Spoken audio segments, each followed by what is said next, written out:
살아 역사하시는 하나님의 은혜가 여러분 가운데 충만하시기를 축복합니다. 살아 역사하신 하나님의 은혜가 말씀으로 여러분들에게 들려주시고 비춰주시기를 축복합니다. 2차 대전 중에 프랑스와 독일이 전쟁을 하잖아요. 프랑스 장교 한 사람이 독일군에게 사로잡혔습니다. 포로가 되었죠. 성이 사시입니다. 사시. 이름이 르트르, 사르트르라는 사람인데요. 현대 철학의 가장 중요한 사람입니다. 현대 문명을 말할 때에 이 사람을 빼고 말할 수가 없습니다. 성이 뭐라고요? 사시. 이름은 르트르. 사미자 탤런트의 동생쯤 될지 모르겠습니다만 아무튼 사르트르입니다. 이 사람이 프랑스 군으로 싸울 때에 독일 군과 싸우죠. 포로가 되었죠. 포로가 되었으니까 이제는 독일 군 참호에서 또 포로 생활을 한다고요. 프랑스 군 참호 속에서 총을 들고 싸울 때에, 그리고 독일 군 참호 속에서 포로로 있을 때에 두 참호 속에서 이 사르트르가 똑같은 것을 보았습니다. 전혀 다르지 않는 똑같은 모습을 보았다니까요. 하루에 수천 명씩 청년들이 그 철탄에 포탄에 살이 찢겨지고 머리가 깨지는 그 고통 속에서, 지옥 같은 세상 속에서 청년들이 다 죽어나간다고요. 너무 많이 죽으니까요. 시체를 처리할 수가 없어요. 시체를 처리할 수가 없으니까 시체를 이렇게 모아두잖아요. 그러면 그 시체를 쥐들이 막 뜯어먹어요. 이 지독한 인권의 지옥 속에서 사르트르가 똑같은 것을 본다니까요. 똑같은 것을 본다니까요. 뭘 봤을까요? 하이 히틀러, 우리 영화에 보면 그렇게 하죠. 젊은 청년들이 하이 히틀러, 게르만 민족의 영광을 위하여, 뭐 이런 불길 같은 신념에 가득 찬 청년들의 패기를 보았을까요?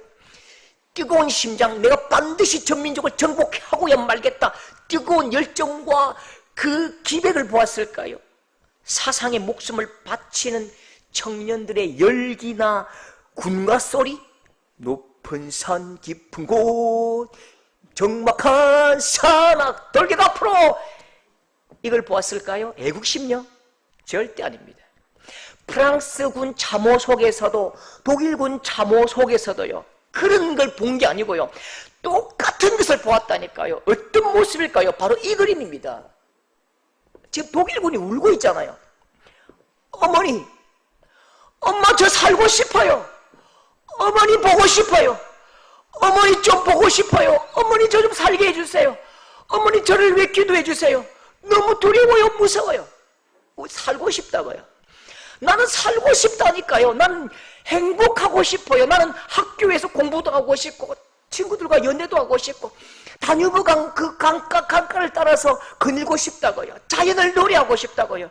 그런데 나는 꼼짝할 수 없이 날아오는 철탄과 총탄 앞에서 나는 곧 죽을 것이요. 그래서 높은 산 깊은 곳, 이게 아니고 어쩌면 이런 군가가 훨씬 더 어울릴 것 같아요. 유튜브 한번 보여드릴까요? 전선 야곡이라는 곡인데요.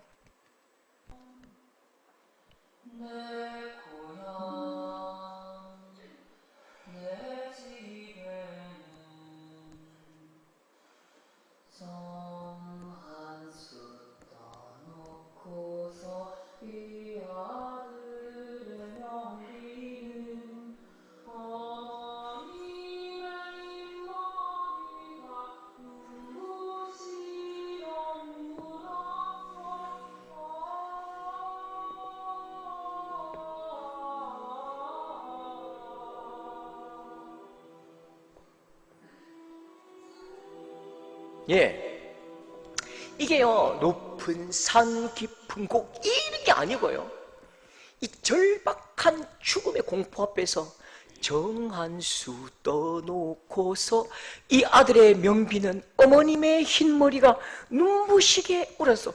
아마 그런 노래를 부르지 않았을까요? 이 사르트르가 이 잠옷 속에서 본 청년들의 모습은 이랬습니다.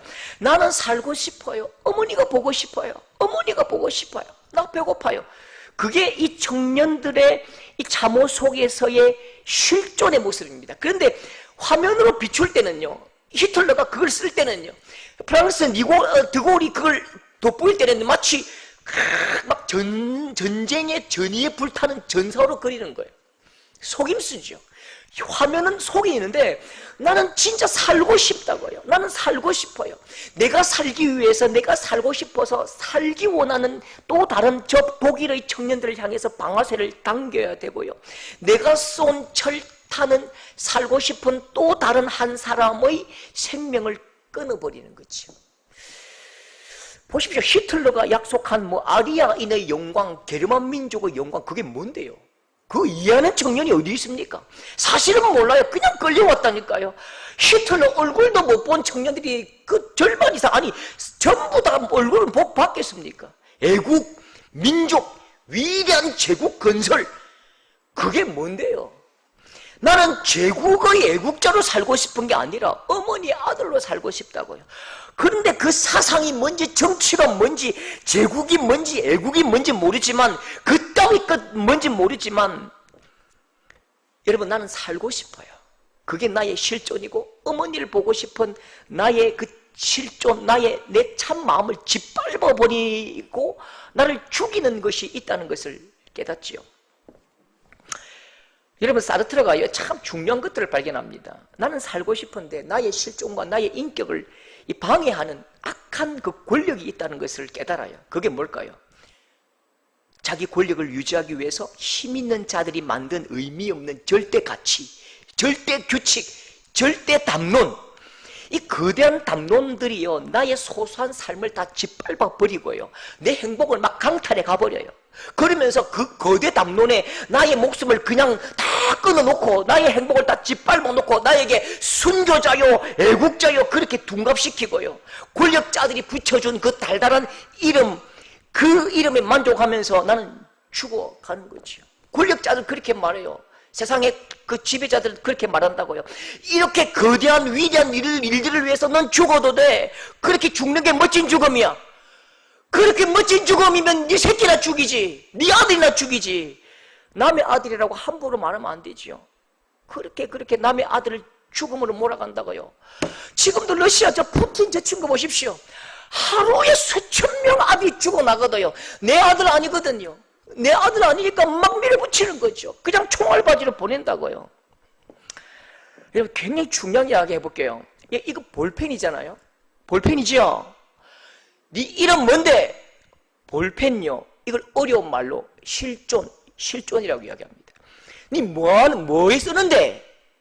나는 글을 써요. 이걸 본질이라고 이야기합니다. 그럼 보십시오. 내가 글을 쓰기 위해서 볼펜을 만들었잖아요. 그 나의 본질, 글을 쓰고 싶다는 나의 목적이 이 볼펜보다 앞에 있는 거예요. 모든 산물들은 똑같아요. 내가 이것보다 훨씬 더 좋은 목적을 가진 볼펜이 나오면 이건 어떻게 하면 되지요? 이거 어떻게 해요? 쓰레기통에 버려야죠.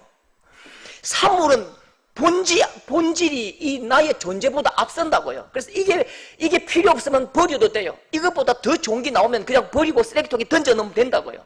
그게 산물입니다. 근데 사람은요, 진짜 중요합니다. 여러분, 산물은 그래요. 맞아요. 그런데 사람은 어떻지요? 사람도 산물과 같습니까? 아닙니다. 사람은 정반대입니다. 산물은 본질이 실존보다 앞에 있지만 사람은 반대라니까요. 여러분, 대명제를 기억하십시오.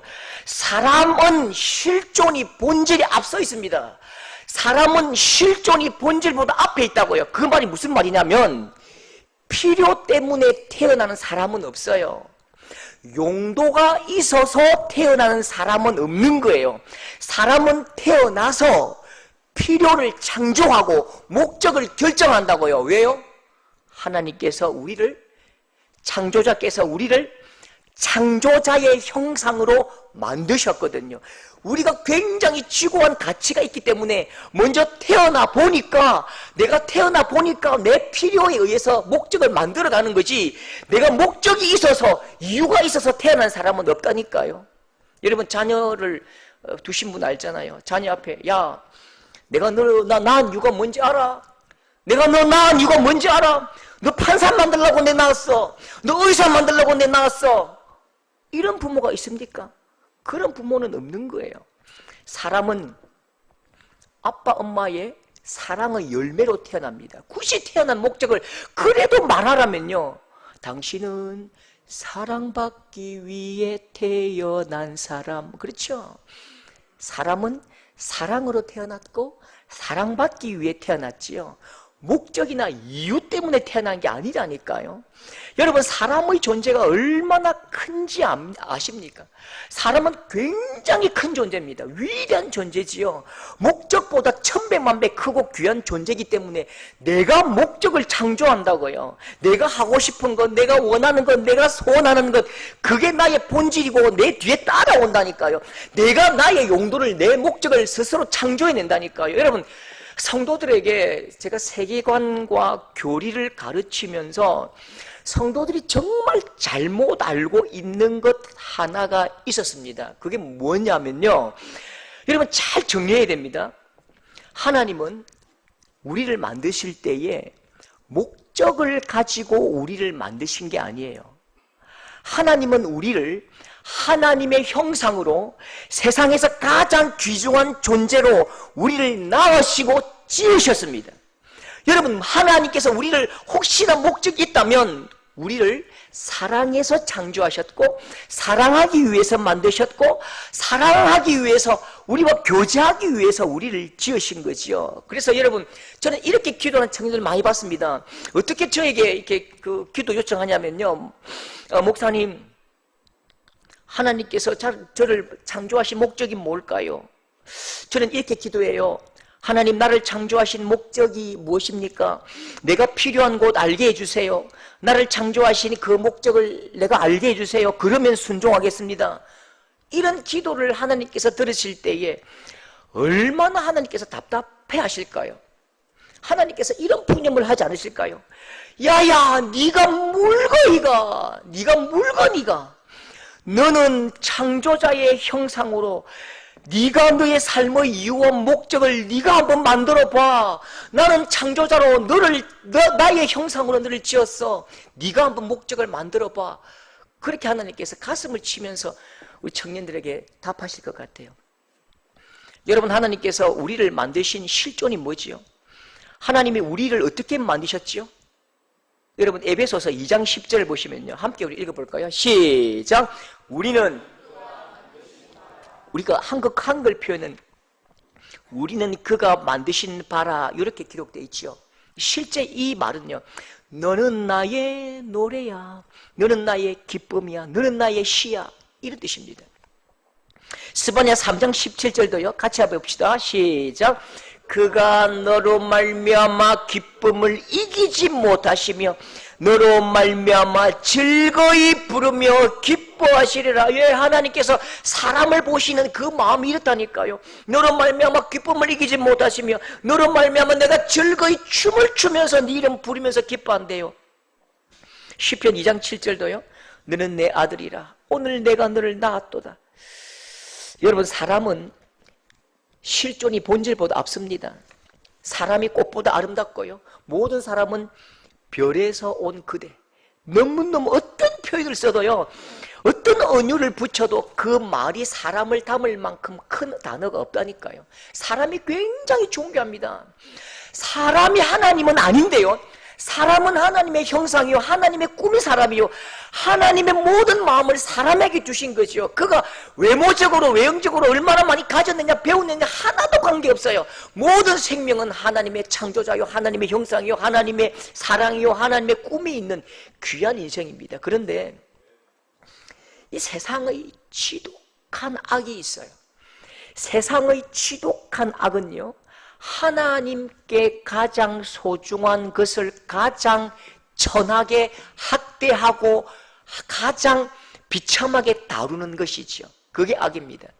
이 세상에서 가장 큰 악은 하나님이 이렇게 사랑하시고 귀하게 여기시고 마음을 담으신 그 사람을 함부로 대하고 학대하고 죽이고 사물처럼 대하고 사람의 목적과 정치적인 이유로 사람을 쓸어버리고 학대하고 죽여버리는, 이게 가장 악한 세상의 모습인 것입니다. 사람은 절대로 도구가 될 수가 없어요. 부품이 되면 안 돼요. 그런데 부품이 되면 안 되는데 사람이 물건처럼 취급되고 사람이 도구가 되고 사람이 부품이 되는 이 세상, 사람을 값으로 매기고 사람의 가치를 값으로 측정하려는 이 세상, 그리고 그 용도가 다하면 폐기 처분해버리는 이 세상이 가장 악한 모습, 굉장히 악질적인 모습입니다. 그런데요, 더 큰 악이 있습니다. 그게 뭘까요? 더 큰 악은요, 사람을 길들이는 것입니다. 가스라이팅, 어려운 말로 가스라이팅이지, 사육하는 것입니다. 사람이 대단한 줄 알죠? 굉장히 조금만 마음을 흔들어 버리면요, 사람은 사육당합니다. 사람은 길들여진다고요. 그냥 길들여서 내가 죽어도 그냥 죽는 줄 모르고 그것이 대단한 줄 아는 그 사람을 이용하고 사람의 마음을 흔들어버리고 사람의 마음을 오염시켜서 사람의 마음 가운데서 가장 악한 일임에도 불구하고 가장 선한 것처럼 여기면서 죽어가게 만드는 사람의 마음을 조종하는 것이 가장 나쁜 것입니다. 여러분, 이 그림 한번 보십시오. 세상에서 가장 비극적이고 세상에서 가장 악한 모습입니다. 여러분, 이 그림 아십니까? 지금 뭐하고 있죠? 다음 그림 한번 보실래요? 이렇게 지금 저 배 이름 아십니까? 배 이름 몰라요? 해군은 안 나왔구나. 세계에서 가장 강력한 배 야마토 아시네. 야마토가 미드웨이 넘어가면서 이제 폭격을 당하고 넘어갑니다. 침몰한다고요. 그때 앞에 사진 보세요. 사람은 배가 침몰할 때에 무엇이 가장 정상적인 실존적인 모습이지요? 어떻게 해야 돼요? 배가 가라앉아요. 그러면요, 뛰어내려야죠. 뛰어내려야죠. 구명조끼 입고 뛰어내려야 돼요. 살려달라고 막 뛰어내리고 헤엄치고 그냥 막 그 외쳐야 돼요. 근데 저 친구들이 지금 어떻게 하죠? 어떻게 하죠? 다 경례를 합니다. 다 손을 들고 덴노 만사이! 이 발음 연습했는데 덴노 만사이! 천황폐하 만세! 동쪽 천황의 그 궁을 향해서 경례를 딱 하고 배는 깔아앉아버리죠. 그대로 죽어버립니다. 저 수천 명의 소년들 중에 천황 히로히토 그 얼굴 한번 본 사람 있을까요? 그 천황에게, 그 애기 같은 그 천황에게 밥 한 그릇 얻어먹은 사람이 있습니까? 내가 본 적도 없고 이유도 없고 아무것도 모르는데 정말 신도 아닌데 신이라고 말하는 그 아무것도 아닌 그 사람을 위해서 내가 지금 죽어가는데 이렇게 배와 함께 죽는 걸 당연하게 여기는 거죠. 인간의 실존이 사라지고 집단 자살해버립니다. 길들여져서 그래요. 천황과 주변 권력자들이 아주 어린 시절부터 우리는 천황의 자손이다, 천황은 신이다, 우리는 천황의 자손이다, 그렇게 가스라이팅 당하고 마음이 조작돼 버리는 거죠. 마음을 움직여 버린다고요. 그러니까 사람이 길들여지니까요, 저렇게 죽으면서 가장 가치 없는 죽음을 죽으면서도 굉장히 소중한 가치 있는 죽음이라고, 이렇게 죽는 것이 가장 위대하다고 그렇게 믿고 죽는 거죠. 사육당한 것입니다. 죽어도 된다라고 길들여진 것이죠. 지금도 북한 똑같습니다. 북한이 그렇잖아요. 마치 그렇게 죽어도 된대요. 인민과 민족을 위해서, 나라를 위해서, 북한 김정은을 위해서 폭사하자. 모든 사람들이, 모든 백성들이 그냥 막 폭탄을 들고 달려가세요. 미제의 탱크 아래에요. 이 길들여진 것이죠. 여러분, 이 영화 한 장면 한번 보십시오. 이 영화 한 장면이 우리에게 주는 가장 9초짜리인데요. 우리에게 주는 큰 메시지가 있습니다. 한번 보십시오. 큐. 잘 들어보십시오. 됐습니다. 예. 이 친구 뭐라 했죠? 뭐라고 했어요? 군인은 죽으라면 죽는 거야 라고 이야기합니다. 이 상황이 중공군이 1만 명, 2만 명이 넘어옵니다.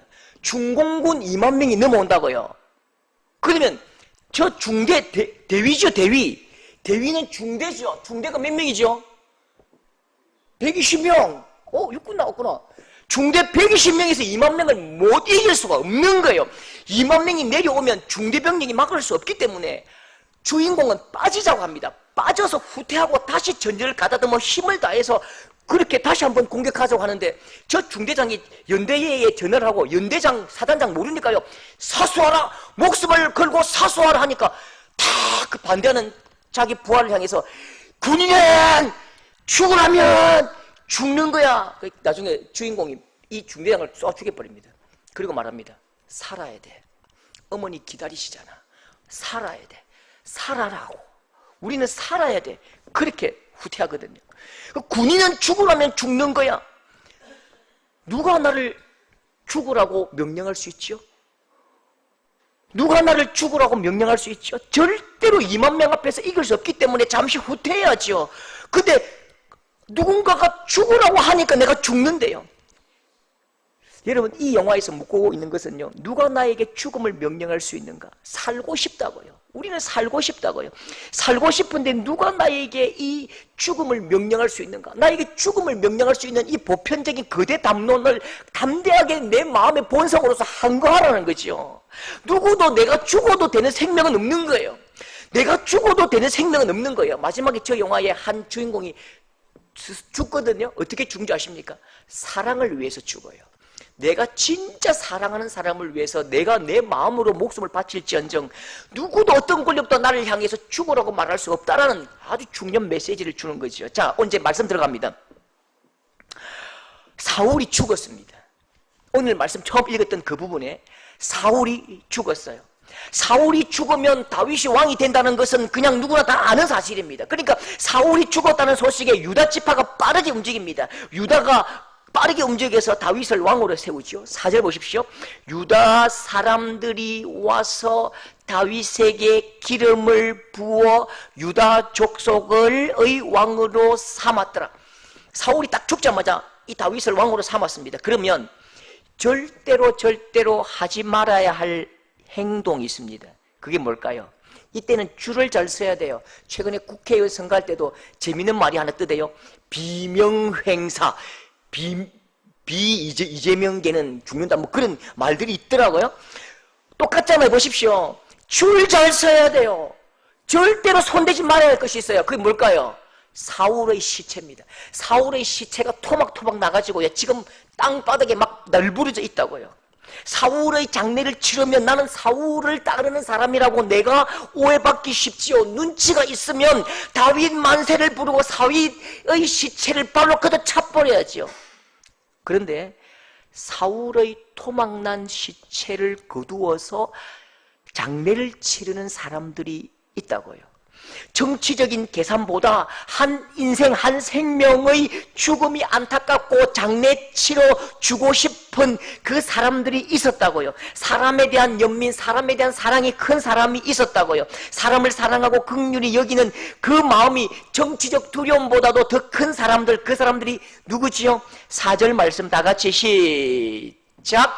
다윗이 말하여 이르되 사울을 장사한 사람은 길르앗 야베스 사람이니이다. 다윗에게 말하여 이르되 사울을 장사한 사람은 길르앗 야베스 사람입니다. 이렇게 누군가 일러줬어요. 일러주면 뭐라고? 길르앗 야베스 사람 전부 다 진멸하라, 그렇게 말할 것 같지만 다윗도 사람의 아픔을 안다고요. 정치적인 것보다 뜨거운 마음으로 사람의 실존이 더 귀하다고요. 그러니까 다윗이 하나님의 이름으로 이 사람들을 축복하는데요, 5절 보십시오. 다윗이 야베스 사람들에게 이르되 너희가 사울에게 이처럼 은혜를 베풀어 그를 장사하였으니 여호와께 복을 받을지어다. 여호와께서 은혜와 진리로 너희에게 베푸시기를 원하고 나도 이 선한 일을 너희에게 갚으리라. 잘했다고요. 잘했어. 정치적인 것 그냥 뒤에 넘겨두고 한 영혼이, 한 생명이 존귀한 하나님 앞에 쓰임받았던 이 사람이 그 적들의 칼에 난도질을 당하고 시체가 나뒹굴 때에 아무도 손대지 않을 때에 너희가 그 친구를, 불쌍한 그 친구를 장례를 치러줬구나. 잘했어. 잘했다고 하나님의 이름으로 막 축복하는 거지요. 여러분, 사람이요, 비참하게 죽어도 되는 사람은 없습니다. 죽어서 땅에 묻히기에도 아까운 사람은 없다고요. 사람은 삶이 존귀한 만큼 죽음도 존귀해야지요.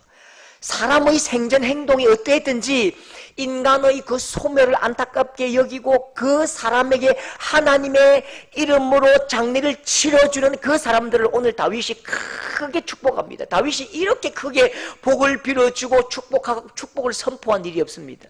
그런데 우리가 뒤에 읽었던 2장에는 정반대의 이야기가 나옵니다.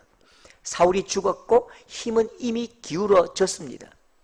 사울의 아들 이스보셋을 이용해서 높은 자리에 앉아있는 이 아브넬, 그리고 다윗을 따르는 요압, 이 두 사람 이야기입니다. 아브넬과 요압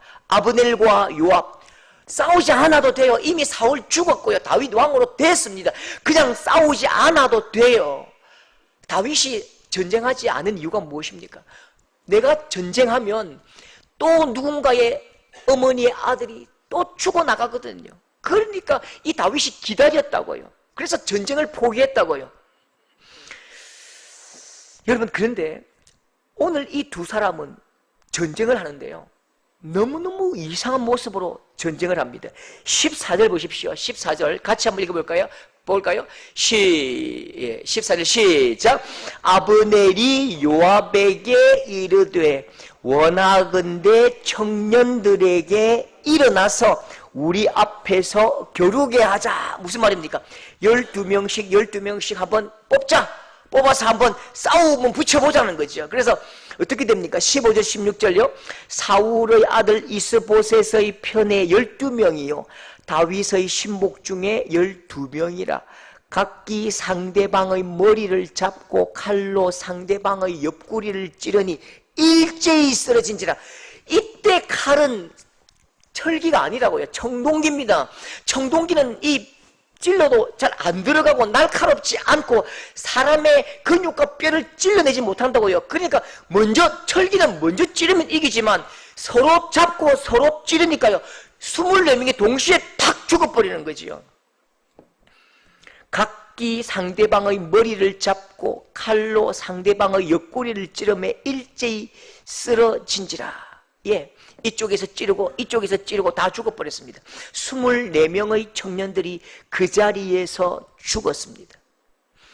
이 소년들을 전장으로 보낸 이 아브넬과 요압이 가슴을 치면서 내 아들이 죽었구나, 내 병사가 죽었구나, 그렇게 통곡을 합니까? 이 소년들을 이렇게 보내면 죽을 줄 알면서도 자기들의 만족을 위해서, 자기들의 기쁨을 위해서, 마치 여러분 우리 어린 시절에 골목대장 동네 형님, 건달 형님들이 동네 작은 아이들 100원씩 주면서 너희들이 싸워봐, 너희들이 싸워서 이기면 내가 사탕 줄게, 그런 느낌으로 이 사람들을 서로 싸움을 붙이는 거죠. 그런데요, 아들을 전쟁터로 보내면서 어머니와 아버지의 마음은 어떨까요? 이 소년들이 이 내 아들이 돌아오기를 간절히 바라면서 기도하는 그 어머니의 아픔을 느끼지 못한다고요. 칼날이 내 배를 뚫고 들어올 때에 느끼는 그 아픔과 고통을 이 최고 지도자 아브넬과 요압이 느끼지 못하는 거예요. 그냥 웃고 있다고요. 아, 내 부하 12명, 저쪽 부하 12명 그냥 죽었네. 여러분, 이런 인간들이 정치적인 지도자가 되는 것은 민족의 비극입니다. 그래서 저 북한의 김정은 저 친구가 민족의 지도자가 된 것 자체가 저 북한 백성들 2,500만 명에게는 불행 중에 불행인 거예요. 최근에 저도요, 대구에 오선하신 그 국회의원 그분 세월호가 깔아앉아가지고 300명이 죽었는데 국회 앞에 나와가지고 교통사고입니다. 이건 교통사고로 해결이 됩니다. 이런 사람들이 정치 지도자가 되는 게 비극이에요. 항상 사람을 도구로 수단으로 사용해 온 사람들의 민낯이라고요. 여러분, 그리고 또 보십시오. 17절 보면요, 다음 말씀인데요, 그날의 싸움이 심히 맹렬하더니 아브넬과 이스라엘 사람들이 패하니라. 전쟁 끝났어요. 전쟁 끝났으면 따라가면 안 되지요. 아브넬 그 따르는 백성들도 하나님의 백성이요, 하나님의 사람들이요, 이스라엘 백성이잖아요. 그런데 아브넬이 막 도망을 칩니다. 전쟁 끝났다고요. 끝났으면 따라가면 안 되잖아요. 왜 죽여요? 다른 이방 민족이 아니라 우리 민족이라니까요. 다윗의 백성이요, 이방 민족이 아니라 하나님의 백성인데요, 꼭 죽이겠대요. 반드시 내가 죽이겠다고 따라가는 사람이 있습니다. 18절 보시면요, 아사헬의 발은 들노루같이 빠르더라. 아사헬이 아브넬을 쫓아 아브넬 뒤를 쫓으니 악착같이 죽이겠다고 막 달려갑니다. 이 아브넬도 누구 집안에는요 남편이라고요, 누구의 아버지고 누구의 아들이잖아요. 끝까지 생명을 끊어버리겠다고, 끝까지 죽이겠다고 달려간다고요. 어떻게 됩니까? 2장 23절 보시면요, 그가 물러가기를 거절하며 아브넬이 창 뒤 끝으로 그의 배를 찌르니 창이 그의 등을 꿰뚫고 지나간지라. 또 달려가다가 또 죽네요. 또 죽이는데 또 보십시오. 3장 27절에 아브넬이 헤브론으로 돌아오매 요압이 배를 찔러 죽이니 이는 자기의 동생 아사헬의 피로 말미암음이더라. 죽이고 죽이고 복수하고 복수하고, 사람의 생명의 존귀함과 하나님의 형상, 하나님의 꿈, 하나님의 소망, 거룩한 공동체, 이건 하나도 없습니다. 그저 내가 미우면 죽여야 돼요. 내가 미운 놈은 반드시 때려 죽여버려야 돼요. 복수하고 복수하고 또 복수하고, 내가 당하면 또 복수하고. 여러분, 이건 지독한 악한 사탄의 나라가 세워진 것이죠. 여러분, 하나님의 나라는 죽이고 죽이는 나라가 아닙니다. 하나님 나라에서 가장 소중한 것은 하나님의 사람들이지요. 사람 속에 하나님의 나라가 머무는 것입니다. 사람 속에 하나님이 계신다고요. 사람을 아프게 하는 것은 하나님 나라를 허무는 것입니다. 사람을 괴롭히는 것은 하나님 나라가 허물어진다니까요. 내 말로 내 행동으로 사람을 괴롭히는 것은 하나님 나라의 벽돌을 빼고 하나님 나라의 문짝을 때려 부수는 것과 똑같다니까요. 여러분, 무엇이 하나님 사랑하는 것입니까? 여러분, 하나님 사랑하십니까? 무엇이 하나님 사랑하는 것이죠? 두 손 들고 찬양하고 하나님 사랑합니다. 물론 그것도 맞지만요, 하나님은 그렇게 우리에게 말씀하지 않으셨다고요. 하나님을 사랑하는 것, 그게 뭐냐? 요한일서 3장 10절 다 같이 읽겠습니다. 시작. 그 형제를 사랑하지 아니하는 자는 하나님께 속하지 아니하니라. 하나님께 속했니? 너 하나님 믿어? 그러면 뭘 보면 안다고요? 네 형제를 사랑하는 그 모습 보면 안 돼요. 요한일서 4장 20절 다 같이 시작. 누구든지 하나님을 사랑하노라 하고 그 형제를 미워하면 이는 거짓말하는 자니 보는 바 그 형제를 사랑하지 아니하는 자는 보지 못하는 바 하나님을 사랑할 수 없느니라. 하나님을 사랑하는 것이 뭐라고요? 사람을 사랑하는 것이 하나님을 사랑하는 것입니다. 하나님을 노래하는 것이 어떻게, 무엇으로 하나님을 노래하는 것일까요? 사람을 귀하게 여기고 사람을 격려하고 사람을 칭찬하는 것이 하나님을 노래하는 것입니다. 여러분, 사람 속에 하나님이 계신다고요. 형제 속에 하나님 계십니다. 사람을 사랑하는 것이 하나님을 사랑하는 것입니다. 여러분, 우리 서도교회 성도들은요, 사람을 하나님같이 귀히 여기는 귀한 위로의 공동체가 될 수 있기를 축복합니다. 세상에 전부 다 사람을 학대하고, 못 배웠다고 학대하고, 못 가졌다고 학대할 때에 교회 왔는데 또 학대당하면 여러분, 이 갈 데가 어디 있습니까? 우리 교회는요, 정말로 세상에서 학대당하고 발길질 당한 그 사람들이 교회 와서 존귀한 하나님의 형상으로, 존귀한 하나님의 사람으로 격려받고 사랑받고 칭찬받고 안아주고 격려하고 위로하고 눈물을 닦아주는 귀한 천국 공동체가 될 수 있기를 축복합니다. 그렇게 여러분, 기도할 때에요, 이 온 세상 사람을 학대하고 죽이고 수천 명 수만 명을 학대하는 이 세상을 위해서 우리가 중보하며 기도할 때에 사람을 학대하는 이 모든 악한 권력들과 정권들이 깨끗하게 하나님 제거하시고 하나님의 나라에 거룩한 평화가 오기를 기도하는 우리 복된 서도 공동체가 될 수 있기를 축복합니다.